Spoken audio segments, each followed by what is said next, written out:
ನಮಸ್ತೆ ಪ್ರಿಯ ವೀಕ್ಷಕರೇ ಮತ್ತು ಬಂಧುಗಳೇ. ನಾನು ನಿಮ್ಮ traditional Ayurveda doctor yoga guru KV. Mahadev ಮಾತಾಡ್ತಾ ಇರೋದು.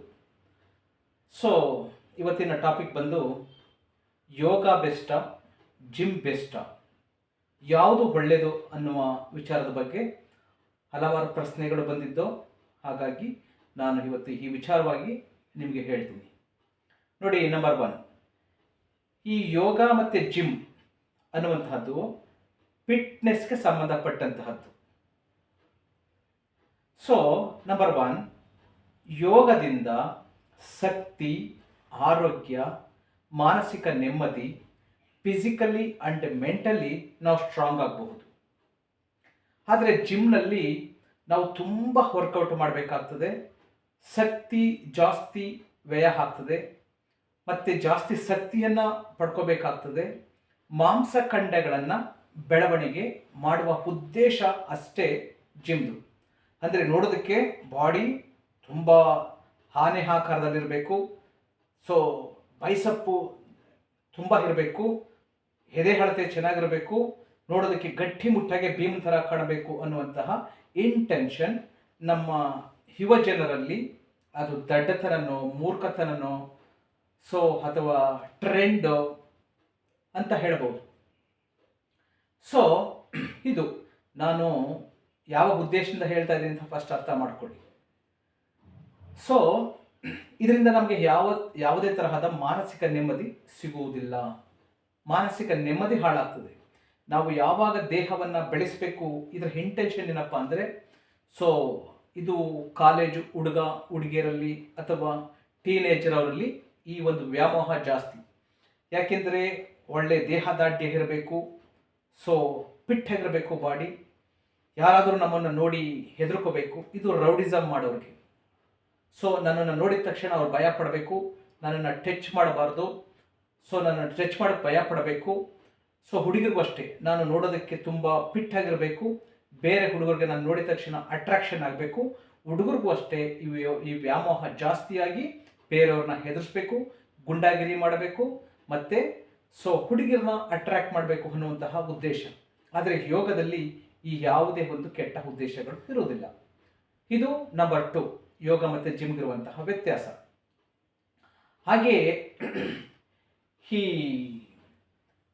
ನಾವು ಈ ಯೋಗದಲ್ಲಿ ಉಸಿರಾಟವನ್ನು ಎಷ್ಟು ಕಡಿಮೆ ಸಾಧ್ಯನೋ ಅಷ್ಟು ನಮ್ಮ ನಾರ್ಮಲ್ ಬ್ರೀತಿಂಗ್, 1 ಮಿನಿಟ್ಗೆ 50 ಬ್ರೀತಿಂಗ್, 1 ಅವರ್ಗೆ 900 ಟೈಮ್, ಪರ್ ಡೇ 21,600, ಅದು ನಾರ್ಮಲ್ ಬ್ರೀತಿಂಗ್. ಈ ಉಸಿರಾಟದ ಕ್ರಮದಲ್ಲೇ ಮನುಷ್ಯ 100 ವರ್ಷ ಬದುಕ್ತಾನೆ ಅಂತ ನಮ್ಮ ಆಯುರ್ವೇದ ಗ್ರಂಥಗಳು ಹೇಳ್ತದೆ. ಸೊ ಆದರೆ ಯಾವ ಮನುಷ್ಯ ಅಧಿಕವಾಗಿ ಜಗಳ ಆಡುವಂತಹದ್ದು, ಕೋಪ, ಸೊ ಭಯ, ಆತಂಕ, ಮತ್ತು ರನ್ ಮಾಡುವುದು, ಓಡುವುದು, ಉಸಿರಾಟ ಜಾಸ್ತಿ ಮಾಡುವಂತಹದ್ದು, ಮೆಂಟಲಿ ಸ್ಟ್ರೆಸ್ ಮಾಡ್ಕೊಳ್ಬೋದು, ಇವರ ಆಯಸ್ಸು ಪೂರ್ತಿ ಕಡಿಮೆ ಆಗೋಗ್ತದೆ, 40-50ಕ್ಕೆ ಹಿಡಿದು ಬಿಡ್ತದೆ ಅಂತೇಳಿ. ಸೊ ಅದಕ್ಕೆ ಎವಿಡೆನ್ಸ್ ಇದೆ, ಸೈಂಟಿಫಿಕ್ ಆಗಿ ಎವಿಡೆನ್ಸ್ ಇದೆ, ನಾನು ಯಾವುದು ಕ್ರಿಯೇಟ್ ಮಾಡಿ ಹೇಳ್ತಾ ಇಲ್ಲ. ಸೊ ಇದು ಪಾಯಿಂಟ್ ನಂಬರ್ 3. ಅಂದರೆ ಉಸಿರಾಟದಲ್ಲಿ ಪ್ರಾಣಾಯಾಮ, ಧ್ಯಾನ, ತಪಸ್ಸು, ಇದರಿಂದ ಆರೋಗ್ಯ ಮತ್ತು ಆಯಸ್ಸು ಜಾಸ್ತಿ ಆಗ್ತದೆ. ಅದೇ ನಿಮಗೆ ಈ ಜಿಮ್ನಲ್ಲಿ ನಿಮಗೆ ಉಸಿರಾಟ ಜಾಸ್ತಿ ಆಗ್ತದೆ, ಇದಕ್ಕೆ ನೀವು ಆಹಾರವನ್ನು ಜಾಸ್ತಿ ತಿನ್ನಬೇಕಾಗ್ತದೆ. ಸೊ ಇದೆಲ್ಲ ಇರುವಂತಹದ್ದು. Point number 4 ಬಂದ್ಬಿಡೋಣ. ಸಾತ್ವಿಕ ಆಹಾರ ಸೇವನೆ. ಯಾವುದರಲ್ಲಿ? ಯೋಗದಲ್ಲಿ ನಾವು ಸಾತ್ವಿಕ ಆಹಾರಗಳನ್ನು ತಿನ್ನಬೇಕು. ನಮ್ಮ ಆರೋಗ್ಯ ಚೆನ್ನಾಗಿರಬೇಕು ಅಂದರೆ ನಾವು ಸಾತ್ವಿಕ ಆಹಾರಗಳು, ಹಸಿರು ಸೊಪ್ಪುಗಳು, ತರಕಾರಿಗಳು, ಹಣ್ಣುಗಳು, ಇಂತಹ ಸೇವನೆಗಳನ್ನು ಮಾಡಬೇಕು.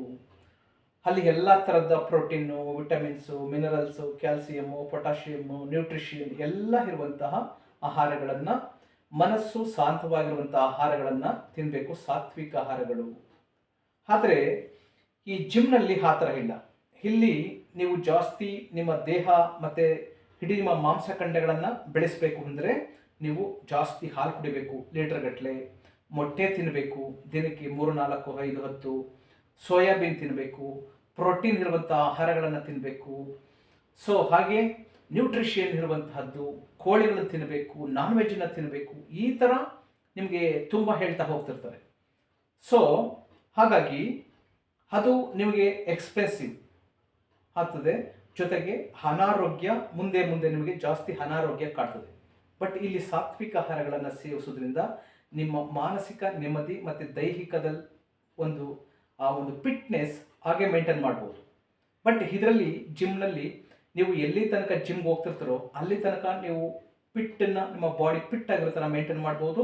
ನೀವು ಅದನ್ನು ಬಿಟ್ಟುಬಿಡ್ತು ಅಂದರೆ ಆಟೋಮೆಟಿಕ್ಕಾಗಿ ಬಾಡಿ ಸಿಂಕ್ ಆಗ್ತಿರ್ತದೆ, ಹಲವಾರು ರೋಗಗಳ ಗೂಡಾಗುತ್ತದೆ. ಆದರೆ ಯೋಗದಲ್ಲಿ ಹಾಗಲ್ಲ. ಸೊ ನಿಮ್ಮ ಲೈಫ್ ಟೈಮ್, ನಿಮ್ಮ ಆಯಸ್ಸು ಆರೋಗ್ಯವನ್ನು ಜಾಸ್ತಿ ಮಾಡುವಂತಹದ್ದು. ಪಾಯಿಂಟ್ ನಂಬರ್ 5 ಹೋಗೋಣ. ಇದರಲ್ಲೂ ಕೂಡ ಕ್ಯಾಲೋರಿ ಬರ್ನ್ ಆಗ್ತದೆ. ಸೊ ಜಿಮ್ನಲ್ಲೂ ಕೂಡ ಕ್ಯಾಲೋರಿ ಬರ್ನ್ ಆಗ್ತದೆ. ಈ ಪಾಯಿಂಟ್ ನಂಬರ್ 6, ಈ ಯೋಗದಲ್ಲಿ ಈ ಭಾರ ಎತ್ತುವಂತಹದ್ದು, ವೆಯ್ಟ್ ಲಿಫ್ಟ್ ಮಾಡುವಂತಹದ್ದು ಇರುವುದಿಲ್ಲ. ಆದರೆ ಇದರಲ್ಲಿ ಜಿಮ್ನಲ್ಲಿ ಈ ಥರದ್ದೆಲ್ಲ ಇರ್ತದೆ. ಸೊ ತುಂಬ ರನ್ ಮಾಡೋದು, ಓಡುವಂತಹದ್ದು, ವೆಯ್ಟ್ ಲಿಫ್ಟ್ ಮಾಡುವಂತಹದ್ದು, ಪುಲ್ಲಿಂಗ್ ಮಾಡುವಂತಹದ್ದು, ಈ ಥರದ್ದೆಲ್ಲ ಎಕ್ಸೆಟ್ರಾ ಎಕ್ಸೆಟ್ರಾ ತುಂಬ ಇರ್ತದೆ. ಇನ್ನು ಪಾಯಿಂಟ್ ನಂಬರ್ 7ಗೆ ಹೋದರೆ, ಇಲ್ಲಿ ನಿಮ್ಮ ಬ್ರೈನ್ನಿಂದ ಹಿಡಿದು ನಿಮ್ಮ brain, pituitary gland, pineal gland, so ಹಾರ್ಮೋನ್ಗಳು, ಡೋಪಮೈನ್ ಇರಬಹುದು, ಅಥವಾ ಟೆಸ್ಟೋಸ್ಟಿರಾನ್ ಇರಬಹುದು, ಅಥವಾ ಇಸ್ಟ್ರೋಜನ್ ಇರಬಹುದು, ಅಥವಾ thyroid gland, heart, liver, so pancreas, adrenal gland, kidney, liver, uterus, ovary, so ಈ ಥರ ಏನು 90 ಆರ್ಗನ್ಗಳಿದೆ, ವೆರಿ ಮೇಜರ್ ಆರ್ಗನ್ಸ್ಗಳು. ಇದೆಲ್ಲದಕ್ಕೂ ಇದು ತುಂಬ ಆ್ಯಕ್ಟಿವ್ ಆಗೋದಕ್ಕೆ, ಅದು ಹೆಲ್ತಿಯಾಗಿರೋದಕ್ಕೆ ಹೆಲ್ಪ್ ಆಗುವಂತಹದ್ದು ಯೋಗ. ಬಟ್ ಈ ಜಿಮ್ನಲ್ಲಿ ಆ ಥರ ಆಗೋದಿಲ್ಲ. ಇದು ಕೇವಲ ನಿಮ್ಮ ಮಸಲ್ಸನ್ನ ಬಿಲ್ಟ್ ಮಾಡೋದಕ್ಕೆ ಅಷ್ಟೇ ಆಗುವಂತಹದ್ದು. ಸೊ ಹಾಗಾಗಿ ಇದು ಮನುಷ್ಯನಲ್ಲಿರುವಂತಹ 206 ಬೋನ್ ಜಾಯಿಂಟ್ಸ್ ಏನಿದೆ, ಹಾಗೆ 384 ಮಸ್ಕಲ್ಸ್ ಏನಿದೆ, ಮಸಲ್ ಸಿಸ್ಟಮ್ಸ್ ಏನಿದೆ, ಆದರೆ 90 ಆರ್ಗನ್ಗಳೇನಿದೆ, 90 ಆರ್ಗನ್ಸ್ ಏನಿದೆ, ಸ್ಕಿನ್ ಸಿಸ್ಟಮ್ಸು, ಬೋನ್ ಸಿಸ್ಟಮ್ಸು, ಮಸ್ಕಲ್ ಸಿಸ್ಟಮ್ಸು, ಚಕ್ರಗಳ ಆ್ಯಕ್ಟಿವೇಷನ್ನು, ಇದೆಲ್ಲದಕ್ಕೂ ಪ್ರಯೋಜನ ಆಗ್ತದೆ. ಬಟ್ ಜಿಮ್ನಲ್ಲಿ ಇದು ಯಾವುದು ಕೂಡ ನಿಮಗೆ ಸಿಗುವಂತಹದ್ದಲ್ಲ. ಓನ್ಲಿ ಬಾಡಿ ಬಿಲ್ಟ್ ಮಾಡುವುದಷ್ಟೇ ನಿಮ್ಮ ಏಮ್ ಇರ್ತದೆ, ನಿಮ್ಮ ಇಂಟೆನ್ಷನ್ ಇರ್ತದೆ.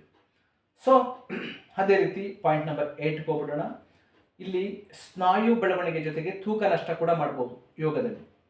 ಸ್ನಾಯುವನ್ನು ಅಂದರೆ ಮಸಲ್ಸನ್ನು, ಬಾಡಿನ ಫಿಟ್ಟಾಗೂ ಇಟ್ಕೋಬೋದು, ಮೆಂಟಲಿ ಫಿಸಿಕಲ್ಲಿ ನೀವು ಹೆಲ್ತಿಯಾಗೂ ಇರ್ಬೋದು, ವೆಯ್ಟ್ ಲಾಸ್ ಕೂಡ ಇದೆ. ಬಟ್ ಇದರಲ್ಲಿ ಜಿಮ್ನಲ್ಲಿ ನೀವು ತೂಕ ನಷ್ಟ ಮಾಡ್ಕೋಬೋದು, ಬಟ್ ಸ್ನಾಯುಗಳನ್ನು ಚೆನ್ನಾಗಿ ಬೆಳೆಸ್ಕೋಬಹುದು, ಮಸಲ್ಸನ್ನು ಚೆನ್ನಾಗಿ ಬೆಳೆಸ್ಬೋದು. ಇದರಿಂದ ನಿಮ್ಮ ಹೃದಯಕ್ಕೆ ಅಪಾಯ ಕಟ್ಟಿಟ್ಟ ಬುತ್ತಿ. ಇನ್ನು ಪಾಯಿಂಟ್ ನಂಬರ್ 9ಗೆ ಹೋದರೆ, ಈ ಯೋಗದಲ್ಲಿ ಯಾವುದೇ ತರಹದ ನಿಮಗೆ ಡ್ಯಾಮೇಜ್ ಆಗೋದಿಲ್ಲ. ಬಟ್ ಈ ನಿಮಗೆ ಜಿಮ್ನಲ್ಲಿ ತುಂಬ ಡ್ಯಾಮೇಜ್ ಆಗುವಂತಹದ್ದು, ಗಾಯಗಳಾಗುವಂತಹದ್ದು, ಇಂಜುರಿ ಆಗುವಂತಹದ್ದು ತುಂಬ ಇರ್ತದೆ. ಅದೇ ರೀತಿ ಪಾಯಿಂಟ್ ನಂಬರ್ 11, ನಿಮಗೆ ಯೋಗಾಗೆ ಒಂದು ಕಾಟನ್ ಬಟ್ಟೆ ಆದರೂ ಸಾಕು. ಎಲ್ಲಿ ಬೇಕಲ್ಲಿ ನೀವು ಹೊರಗಡೆ ಬೇಕಾದರೂ ಮಾಡ್ಬೋದು, ಪಾರ್ಕಲ್ಲಿ ಬೇಕಾದರೂ ಮಾಡ್ಬೋದು, ಹೊಲದಲ್ಲಿ ಬೇಕಾದರೂ ಮಾಡ್ಬೋದು, ಮನೆ ಒಳಗಡೆ ಬೇಕಾದರೂ ಮಾಡ್ಬೋದು, ಎಲ್ಲಿ ಬೇಕಲ್ಲಿ ಮಾಡಬಹುದು. ಆದರೆ ಈ ಉಪಕರಣಗಳ ಅಗತ್ಯ ಇರುವುದಿಲ್ಲ. ಸೊ ಆದರೆ ಇಲ್ಲಿ ನಿಮಗೆ ಜಿಮ್ನಲ್ಲಿ ಆ ಥರ ಆಗೋದಿಲ್ಲ. ನೀವು ಜಿಮ್ಗೆ ಹೋಗಬೇಕು, ಅದಕ್ಕೆ ಬೇಕಾದಂತಹ ಒಂದು ಪುಲ್ಲಿಂಗ್ ಬಾರು, ಅಥವಾ ಪುಲ್ ಡೌನ್ ಮಿಷನ್ಸು, ಅಥವಾ treadmill, punching bag, rowing machine, ಹೇಬಿ ರೋಲ್ಸು, ಸೊ ಕೆಟ್ಲ್ ಬೆಲ್ಲು, ಹಾಗೆ ನಿಮಗೆ ಡಂಬಲ್ಸ್ಗಳು, ಪ್ಲೇಟ್ಸ್ಗಳು, ಹಾಗೆ ಬಾರ್ಬೆಲ್ ರಾಡು, ಮತ್ತು ಸ್ಕ್ವಾಟ್ಗಳು, ಡೆಡ್ ಲಿಫ್ಟ್ಗಳು, ಆಮೇಲೆ ರೆಸಿಸ್ಟೆನ್ಸ್ ಟ್ಯೂಬ್ಗಳು ಬೇಕಾಗ್ತದೆ, ಮತ್ತು ಬೆಂಚ್ಗಳು, ಬೇರೆ ಬೇರೆ ಥರದ ಟೈಪ್ ಆಫ್ ಬೆಂಚಸ್ ಇದೆ, ಅದು ಬೇಕಾಗ್ತದೆ, ಹೆಲಿಪಿಟಿಕಲ್ ಇದೆಲ್ಲ ಬೇಕಾಗ್ತದೆ. ಸೊ ಹೀಗೆ ನಿಮಗೆ ತುಂಬ ಇದಕ್ಕೆ ಎಕ್ವಿಪ್ಮೆಂಟ್ಸ್ಗಳು ಬೇಕಾಗ್ತದೆ. ಬಟ್ ಯೋಗಗೆ ಈ ಥರ ಎಕ್ವಿಪ್ಮೆಂಟ್ಸ್ ಬೇಕಾಗಲ್ಲ. ನೀವು ಇಷ್ಟೆಲ್ಲ ಇನ್ವೆಸ್ಟ್ ಮಾಡಬೇಕು ಅಂದರೆ ಸೊ ನೀವು ಮನೆಯಲ್ಲಿ ಮಾಡೋಕ್ಕಾಗೋದಿಲ್ಲ, ಅದಕ್ಕೆ ಲಕ್ಷಗಟ್ಟಲೆ ಆಗೋಗ್ತದೆ. ಅಥವಾ ನೀವು ಜಿಮ್ ಸೆಂಟ್ರಿಗೆ ಹೋಗಬೇಕು. ಇಲ್ಲಿ ಆ ಥರ ಅಲ್ಲ, ನೀವು ಯೋಗ ಕಲ್ತ್ಕೊಂಡ್ರೆ ನೀವು ಮನೆಯಲ್ಲೇ ಮಾಡ್ಬೋದು, ಎಲ್ಲಿ ಬೇಕಾದ್ರೆ ಹಾಗೆ. ಸೊ ಸಿಸ್ಟಮೆಟಿಕ್ ಆಗಿ, ಸೈಂಟಿಫಿಕ್ ಆಗಿ, ಅನಾಟಮಿ ಏನು ಹೇಳ್ತದೋ ಆ ರೀತಿಯಾಗಿ ಮಾಡ್ಬೋದು. ಬಟ್ ಜಿಮ್ನಲ್ಲಿ ಈ ಅನಾಟಮಿ ಅನ್ನೋದು ಇಲ್ಲ. ಮಾನವನ ಅಂಗಾಂಗ ಶಾಸ್ತ್ರದ ಬಗ್ಗೆ ಇವರಿಗೆ ತಿಳುವಳಿಕೆ ಕಡಿಮೆ ಇರ್ತದೆ. ಬಟ್ ಈ ಯೋಗದಲ್ಲಿ ಇಲ್ಲೂ ಅಷ್ಟೇ, ನೀವು ಎಲ್ಲರೂ ಯೋಗ ಕಲ್ತವರು, ಸರ್ಟಿಫಿಕೇಟ್ ಇರೋರೆಲ್ಲ ಮಾಸ್ಟರ್ಸ್ ಅಲ್ಲ. ಇದರಲ್ಲಿ ಅನಾಟಮಿ ಗೊತ್ತಿರಬೇಕು, ಸೈನ್ಸ್ ಗೊತ್ತಿರಬೇಕು, ಮ್ಯಾಥಮೆಟಿಕ್ಸ್ ಗೊತ್ತಿರಬೇಕು, ಜಾಮೆಟ್ರಿ ಗೊತ್ತಿರಬೇಕು, ಹಿಸ್ಟ್ರಿ ಗೊತ್ತಿರಬೇಕು. ಇಂತಹ ಎಕ್ಸ್ಪರ್ಟ್ ಟೀಚರ್ಸ್ಗಳ ಹತ್ರ ನೀವು ಕಲಿಬೇಕಾಗ್ತದೆ. ಈ ಜಿಮ್ನಲ್ಲೂ ಅಷ್ಟೇ ಒಳ್ಳೆ ಟ್ರೈನಿಂಗ್ ಆಗಿರುವಂತಹ ಟ್ರೈನರ್ಸ್ ಹತ್ರ ನೀವು ಜಿಮ್ಮನ್ನು ಮಾಡಬೇಕಾಗ್ತದೆ. ಟ್ರೈನಿಂಗ್ ಇಲ್ಲದೇ ಏನೋ ಬೇಸಿಕ್ ನಾಲೆಡ್ಜ್ ಇರುವಂತಹವ್ರ ಹತ್ರ ಕಲ್ತ್ಕೊಂಡ್ರೆ ತುಂಬ ಅಪಾಯವನ್ನು ಎದುರಿಸಬೇಕಾಗ್ತದೆ. ಅದೇ ರೀತಿ ನಿಮಗೆ ಈ ಯೋಗದಲ್ಲಿ ನಿಮಗೆ ಒತ್ತಡ ಕಡಿಮೆ ಇರ್ತದೆ. ಈ ಯೋಗ ಮಾಡೋದ್ರಿಂದ ನಿಮಗೆ ಒಂದು ವಿನಯ, ಏಕಾಗ್ರತೆ ಅಂದರೆ ಕಾನ್ಸಂಟ್ರೇಷನ್ನು ಬರ್ತದೆ. ಆದರೆ ಇದರಲ್ಲಿ ನೀವು ಕಾನ್ಸಂಟ್ರೇಷನ್ ಬರೋದಿಲ್ಲ, ಒಂದು ವಿನಯತೆ ಅನ್ನೋದು ಬರೋದಿಲ್ಲ, ನಮ್ರತೆ ಅನ್ನೋದು ಬರೋದಿಲ್ಲ, ಮತ್ತು ಒತ್ತಡ ಜಾಸ್ತಿ ಇರ್ತದೆ. ನಿಮಗೆ ಯಾವಾಗ ಇದರಲ್ಲಿ ವಿನಯ ಅನ್ನೋದು ಬರೋದಿಲ್ಲ, ನಾನು ಅನ್ನುವಂತಹದ್ದು ಜಾಸ್ತಿ ಬರ್ತದೆ. ಇದರಲ್ಲಿ ವಿನಮ್ರತೆ, ಏಕಾಗ್ರತೆ ಬರೋದಿಲ್ಲ. ಅದೇ ರೀತಿ ಪಾಯಿಂಟ್ ನಂಬರ್ 14 ಹೋಗೋಣ. ಧ್ಯಾನ, ಪ್ರಾಣಾಯಾಮ ಇದು ಮೆದುಳಿನ ಟಾನಿಕ್ ಅಂತಲೇ ಹೇಳಬಹುದು. ನಮ್ಮ ಮೆಮೊರಿನ ಚೆನ್ನಾಗಿ ಇಟ್ಟುಕೊಂತದೆ. ಮತ್ತು ಗ್ರೇ ಹೇರ್ ಆಗುವಂತಹದ್ದು ಅಥವಾ ಕೂದಲು ಸ್ಪಿಲ್ಟ್ ಆಗುವಂತಹದ್ದು. ನಿಮಗೆ B P, sugar, thyroid, cholesterol, Parkinson's, varicose veins, lumbar spondylitis, cervical spondylitis, kidney stone, disc bulging, disc slip, sciatica, ಮಂಡಿ ನೋವು, ಪೈಲ್ಸು, ಪಿಸ್ಸುಲಾ, ಪಿಸ್ಸರು, ಇನ್ಫರ್ಟಿಲಿಟಿ, ಈ ಥರದ್ದು ಮನುಷ್ಯನಿಗೆ ಬರುವಂತಹ 11,000 ಕಾಯಿಲೆಗಳು, ಕೋಲ್ಡು, ಕಾಫು, ಹೆಡೆಕ್ಕು, ಫೀವರು, ಸೈನಸೈಟಿಸು, ಈ ಥರದ ಯಾವುದೇ ಕಾಯಿಲೆಗಳು ಬರದ ಹಾಗೆ ವಿತೌಟ್ ಮೆಡಿಸಿನ್ಸ್ ನೀವು ಕ್ಯೂರ್ ಮಾಡ್ಕೋಬಹುದು. ಆದರೆ ಜಿಮ್ನಲ್ಲಿ ಇದು ಸಾಧ್ಯ ಇಲ್ಲ. ಇಲ್ಲಿ ಕೇವಲ ನಿಮ್ಮ ದೇಹವನ್ನು ಬೆಳೆಸುವಂತಹ ಇಂಟೆನ್ಷನ್ ಅಷ್ಟೇ, ಮಸಲ್ಸನ್ನು ನೀವು ಫಿಟ್ಟಾಗಿ ಇಟ್ಕೊಳ್ಳೋದಕ್ಕಷ್ಟೇ ಇದು ಕೆಲಸ ಮಾಡ್ತದೆ. ಇದರಲ್ಲಿ ಏಕಾಗ್ರತೆ ಆಗಲಿ ಅಥವಾ ಒಂದು ನಮ್ರತೆ, ವಿನಯತೆ ಇದು ಯಾವುದು ಕೂಡ ನಿಮಗೆ ಬರುವಂತಹದ್ದಲ್ಲ. ಅದೇ ರೀತಿ ಪಾಯಿಂಟ್ ನಂಬರ್ 15 ಹೋದರೆ ಇದರಲ್ಲಿ ಯೋಗದಲ್ಲಿ ತತ್ವಶಾಸ್ತ್ರವನ್ನು ಕಲಿಬಹುದು, ನೀತಿಶಾಸ್ತ್ರವನ್ನು ಕಲ್ತ್ಕೋಬಹುದು, ಧರ್ಮಶಾಸ್ತ್ರವನ್ನು ಕಲ್ತ್ಕೋಬಹುದು, ಆರೋಗ್ಯ ಶಾಸ್ತ್ರವನ್ನು ಕಲ್ತ್ಕೋಬಹುದು. ಆದರೆ ಈ ಜಿಮ್ನಲ್ಲಿ ಈ ತತ್ವಶಾಸ್ತ್ರ ಆಗಲಿ, ನೀತಿಶಾಸ್ತ್ರ ಆಗಲಿ, ಧರ್ಮಶಾಸ್ತ್ರ ಆಗಲಿ, ಆರೋಗ್ಯ ಶಾಸ್ತ್ರ ಆಗಲಿ, ಪೂಜಾ ಶಾಸ್ತ್ರ ಆಗಲಿ ಯಾವುದು ಕೂಡ ಇರುವುದಿಲ್ಲ. ಹಾಗೆ ಇಲ್ಲಿ ನೀವು ನಾನು ಹೇಳಿದಾಗೆ ಇಲ್ಲಿ ಆಹಾರಕ್ಕೆ ನೀವು ಒಂದು ಕಡೆ ನೀವು ಈ ಎಕ್ವಿಪ್ಮೆಂಟ್ಸ್ಗಳಿಗೆ ಇನ್ವೆಸ್ಟ್ ಮಾಡಬೇಕಾಗ್ತದೆ, ಇನ್ನೊಂದು ಕಡೆಗೆ ನಿಮ್ಮ ಫುಡ್ಡಿಗೆ ಜಾಸ್ತಿ ನೀವು ಅಪಾರ ಅಂದರೆ ಹೆವಿ ಪ್ರೋಟೀನ್ ಇರುವಂತಹ ಕ್ಯಾಲ್ಸಿಯಮ್ಮು, ವಿಟಮಿನ್ನು ಇರುವಂತಹದ್ದು ನೀವು ತಿನ್ನಬೇಕಾಗ್ತದೆ. ಅದಕ್ಕೆ ನೀವು ಹಾಲು, ಮೊಟ್ಟೆ, ಸೋಯಾಬೀನು, ಪ್ರೋಟೀನ್ ಇರುವಂತಹ ಆಹಾರಗಳು ತಿನ್ನಬೇಕಾಗ್ತದೆ. ಅದರಲ್ಲಿ ನಿಮಗೆ ಈ ಮೊಟ್ಟೆ ಇರಬಹುದು ಅಥವಾ ನಾನ್ ವೆಜ್ ಇರಬಹುದು ಅಥವಾ ಸೋಯಾಬೀನ್ ಇರಬಹುದು ಅಥವಾ ಮಿಲ್ಕಲ್ಲಿ ಇರಬಹುದು. ಇದರಲ್ಲಿ heavy rich protein, calcium, vitamin B6, vitamin B12, vitamin D ಇದೆಲ್ಲ ಸಿಗ್ತದೆ, ಕರೆಕ್ಟು. ಆದರೆ ಈ ಮೊಟ್ಟೆ ಹಳದಿ ಭಾಗ ಇದು ಹೆಚ್ಚು ಕೊಲೆಸ್ಟ್ರಾಲ್ ಇರ್ತದೆ. ಒಂದು ಮೊಟ್ಟೆನಲ್ಲಿ 185 ಇಂದ 190 ಮಿಲಿಗ್ರಾಮ್ ಕೊಲೆಸ್ಟ್ರಾಲ್ ಇರ್ತದೆ. ನೀವು ಒಬ್ಬ ಮನುಷ್ಯ ಒಂದು ಮೊಟ್ಟೆನ ಅದು ನಾಟಿ ಕೋಳಿ ಮೊಟ್ಟೆ ತಿನ್ನಬೇಕು. ಇವಾಗಿನ ಹೈಬ್ರಿಡ್ ಕೋಳಿ ಮೊಟ್ಟೆಗಳಲ್ಲಿ ಅದು ಸ್ಟೆರಾಯ್ಡ್ ಆಹಾರ ಮತ್ತು ಇಂಜೆಕ್ಷನಿಂದ ಮಾಡೋದ್ರಿಂದ ಬೇಗ ಸತ್ತೋಗ್ತೀರಿ. ಅದು ಹಲವಾರು ನಮ್ಮ ಆರ್ಗನ್ಸ್ಗಳನ್ನು ಡ್ಯಾಮೇಜ್ ಮಾಡ್ತದೆ. ಹಾಗಾಗಿ ನೀವು ಈ ಥರ ಜಿಮ್ಗೆ ಹೋಗುವಂತಹವರು ನಾಟಿ ಮೊಟ್ಟೆಗಳನ್ನು ದಿನಕ್ಕೆ ಒಂದು ಮಾತ್ರ ತಿನ್ನಬೇಕು. ಎರಡನ್ನ ತಿಂದರೆ ನಿಮಗೆ ಹೃದಯದ ಸಮಸ್ಯೆ ಗ್ಯಾರಂಟಿ. ಅದರಲ್ಲೂ ನೀವು ಎಲ್ಲೋ ಇದೆಯಲ್ಲ, ಎಲ್ಲೋನ ರಿಮೂವ್ ಮಾಡಿಬಿಟ್ಟು ಬಿಳಿ ಭಾಗ ಮಾತ್ರ ತಿನ್ನಬೇಕು. ಯಾಕೆಂದರೆ ಅದರಲ್ಲಿ ರಿಚ್ ಕೊಲೆಸ್ಟ್ರಾಲ್ ಇರ್ತದೆ. ಹಾಗೆ ಸೋಯಾಬೀನ್ ನೀವು ಜಾಸ್ತಿ ತಗೊಳ್ಳೋದ್ರಿಂದ ಇದು ಮತ್ತು ಈ ಮೊಟ್ಟೆ, ಹಾಲು ಇದೆಲ್ಲ ತಗೊಳ್ಳೋದ್ರಿಂದ ನಿಮ್ಮ ಹೃದಯಕ್ಕೆ ಬ್ಲಾಕೇಜಸ್ ಆಗುವಂತಹದ್ದು ಸಮಸ್ಯೆಗಳು ಬರ್ತದೆ. ಕಾರ್ಡಿಯಕ್ ಅರೆಸ್ಟ್ ಆಗುವಂತಹದ್ದು ಆಗ್ತದೆ. ಮತ್ತು ಇನ್ನೂ ಹಲವಾರು ಕಾಯಿಲೆಗಳು, ಎಕ್ಸ್ಪೆಷಲಿ ಕಾರ್ಡಿಯಕ್ ಅರೆಸ್ಟು ಮತ್ತು ಹಾರ್ಟ್ ಅಟ್ಯಾಕು ಈ ಥರದ್ದು ತೊಂದರೆಗಳು ಬರ್ತದೆ. ಸೋಯಾಬೀನನ್ನು ನೀವು ತಿನ್ನೋದ್ರಿಂದ ಅಥವಾ ಸಪ್ಲಿಮೆಂಟರಿ ಆಹಾರಗಳನ್ನು ತಗೊಳ್ಳೋದ್ರಿಂದ ಅಲರ್ಜಿ ಅಥವಾ ಹಾರ್ಮೋನ್ ಇಂಬ್ಯಾಲೆನ್ಸು ಅಥವಾ ಇಂಡೈಜೆಷನ್ನು ಆಗುವಂತಹದ್ದು, ಚರ್ಮದಲ್ಲಿ ದದ್ದು, ತುರ್ಕೆ, ಇಟ್ಚಿಂಗು ಮತ್ತು ನಿಮಗೆ ರೆಸ್ಪಿರೇಟರಿ ಪ್ರಾಬ್ಲಮ್ಸು, ಉಸಿರಾಟದ ತೊಂದರೆ ಮತ್ತು ಗ್ಯಾಸ್ ಆಗುವಂತಹದ್ದು ಅಥವಾ ಸ್ಟಮಕ್ಕಿಕ್ಕು, ಹೊಟ್ಟೆ ನೋವು, ಅತಿಸಾರ, IBS. ಯಾಕೆಂದರೆ ಇದರಲ್ಲಿ ಇಸ್ಟ್ರೋಜನ್ ಮತ್ತು ಟೆಸ್ಟೋಸ್ಟೆರಾನ್ ಇದು ಏನಾಗ್ತದೆ, ನಿಮ್ಮ ಲೈಂಗಿಕ ಕ್ರಿಯೆಯನ್ನು ಕಡಿಮೆ ಮಾಡಿಬಿಡ್ತದೆ. ನಿಮಗೆ ಸೆಕ್ಸುವಲ್ ಹಾರ್ಮೋನನ್ನು ಇನ್ಬ್ಯಾಲೆನ್ಸ್ ಮಾಡಿ ನಿಮ್ಗೆ ಅದರಲ್ಲಿ ಇಂಟ್ರೆಸ್ಟ್ ಇಂದ ಮಾಡಿಬಿಡ್ತದೆ ಜಿಮ್ನಲ್ಲಿ. ಬಟ್ ಈ ಯೋಗದಲ್ಲಿ ಇದು ನಿಮಗೆ ಜಾಸ್ತಿ ಆಗ್ತಿರ್ತದೆ. ಈ ಥರದ ಸಮಸ್ಯೆಗಳು ಯಾವುದೂ ಬರೋದಿಲ್ಲ. ಇಲ್ಲಿ ನೋಡಿ, ಇವಾಗ ಫಾರ್ ಎಕ್ಸಾಂಪಲ್ ಈ ಜಿಮ್ಮನ್ನು ಮಾಡಿ ಜಿಮ್ಮನ್ನು ಮಾಡುವಾಗ ನಮ್ಮ ಪುನೀತ್ ರಾಜ್ಕುಮಾರ್ ಇರಬಹುದು, ಧ್ರುವ ಸರ್ಜಾ ಇರ್ಬೋದು, ಅಥವಾ ಯಾರದು ಪಂಕಜ್ ಶರ್ಮಾ ಅನ್ನುವಂತಹ ಒಬ್ಬರು ಒಬ್ಬರು, ಮತ್ತು ಸಲೀಮ್ ಅನ್ನುವಂಥವರು, ಮಹಮ್ಮದ್ ಅನ್ನುವಂಥವರು, ಕೈಲಾಸ್ ಅನ್ನುವಂಥವರು, ಅವರು ಜಿಮ್ ಟ್ರೈನರ್ ಓನರನ್ನೇ ಅವರು. ಆಮೇಲೆ ರಾಜನಹಾರ್ ಸಿಂಗ್ ಅಂತೇಳಿ, ಆಮೇಲೆ ಪಂಕಜು, ಈ ಥರ ಇವರೆಲ್ಲ ತುಂಬ ಹೆಸರು ಮಾಡಿರುವಂತಹವರು ಸೊಸೈಟಿನಲ್ಲಿ. ಮತ್ತು ಇಂಥವ್ರುಗಳದ್ದು ಅಷ್ಟೇ, ನಿಮಗೆ ಯಾರು ಸೊಸೈಟಿನಲ್ಲಿ ಒಂದು ಒಳ್ಳೆ ಹೆಸರು ಮಾಡಿದ್ದಾರೆ ಇಂಥವ್ರ ಹೆಸರು ಅಷ್ಟೇ ನಿಮಗೆ ಬರ್ತದೆ.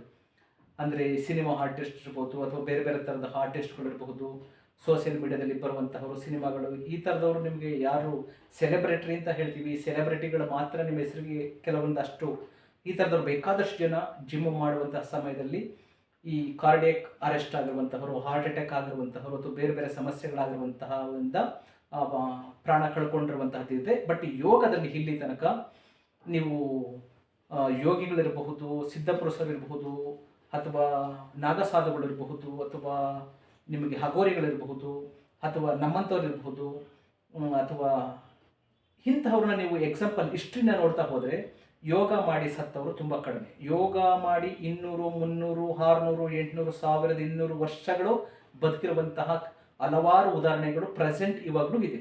ಸೊ ನಮ್ಮ ಇವರು ಸ್ವಾಮಿನಂದ ಅಂತ ಹೇಳೋ ಅವ್ರ ಹೆಸರು, ಅವರೆಲ್ಲ 180, 126, 130, 140, 150 ಪ್ರೆಸೆಂಟ್ ಇವಾಗಲೂ ಕೂಡ ಯೋಗದಲ್ಲಿ, ಅಂದರೆ ಪ್ರಾಪರ್ ಯೋಗ, ಬೇಸಿಕ್ ಯೋಗ ಅಲ್ಲ, ಅಥವಾ ಸೊ ಪ್ರಾಪರ್ ಯೋಗ ಅಲ್ಲ, ಪ್ರಾಪರ್ ಯೋಗ ಅನಾಟಮಿ ಬಗ್ಗೆ ತಿಳ್ಕೊಂಡು ಸರಿಯಾಗಿ ಯೋಗ ಮಾಡಿದ್ರೆ 300 ವರ್ಷ ಮನುಷ್ಯ ಬದುಕಬಹುದು. ಇದಕ್ಕಿಂತ ಜಾಸ್ತಿ ಬದುಕಿರುವಂತಹ ಉದಾಹರಣೆಗಳಲ್ಲಿ ಇಷ್ಟಿನಲ್ಲಿ ಸಿಗ್ತವೆ. ಆದರೆ ಜಿಮ್ ಮಾಡಿ ಇಷ್ಟು ವರ್ಷಗಳು ಆರೋಗ್ಯವಾಗಿ ಇಷ್ಟು ವರ್ಷಗಳು ಬದುಕಿರೋರು ಇಷ್ಟಿನಲ್ಲೇ ಇಲ್ಲ ಅಂತ ನನ್ನ ತಿಳಿದ ಮಟ್ಟಿಗೆ ಹೇಳ್ತೀನಿ.